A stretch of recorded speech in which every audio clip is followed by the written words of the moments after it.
मोरी मन मोहनी दीवानी वो तयाबे मोरे गाँव माँ। मोरी मन मोहनी दीवानी वो तयाबे मोरे गाँव माँ। आबी में मोरे गाँव माँ पूछत मोरे नावला। आबी मोरे गाँव माँ पूछत मोरे नावला। मोर मन मोहना दीवाना रे मैं आहूँ तोरे गाँव माँ। मोर मन मोहना दीवाना रे मैं आहूँ तोरे गाँव माँ।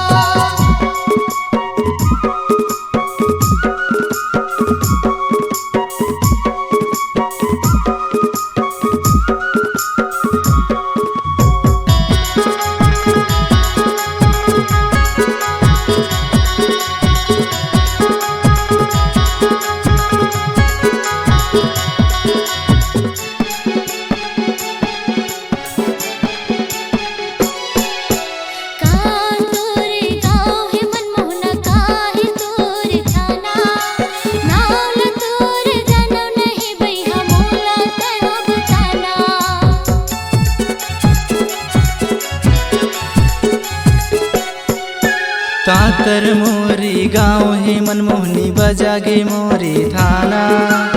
राज सुधुरवे कई थे मोला पूछत पूछत है आना।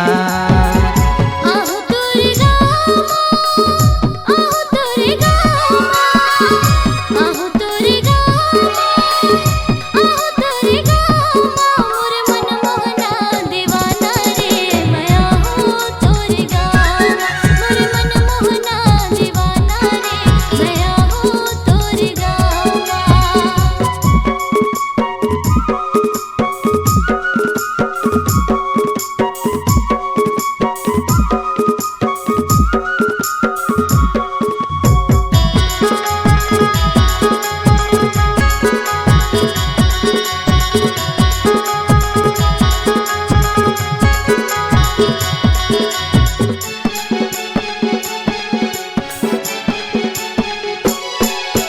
मोरे गाँव माया बे मनमोहनी चेहरा वो सजा के।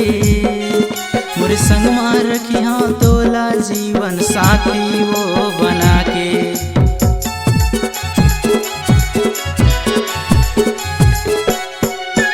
मैं हाँ तोर फूल राजा तै हाँ मोर भौरा।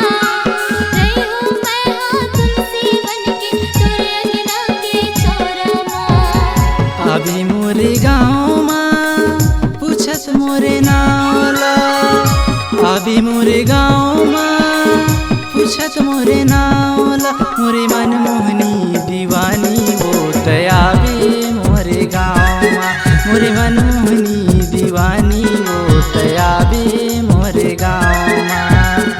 आहूँ तोरे गाँव माँ, आहूँ तोरे गाँव माँ, आहूँ तोरे गाँव माँ, आहूँ तोरे गाँव माँ। मोर मन मोहना दीवाना रे मैं आहूँ तोरे गाँव माँ। मोरे मन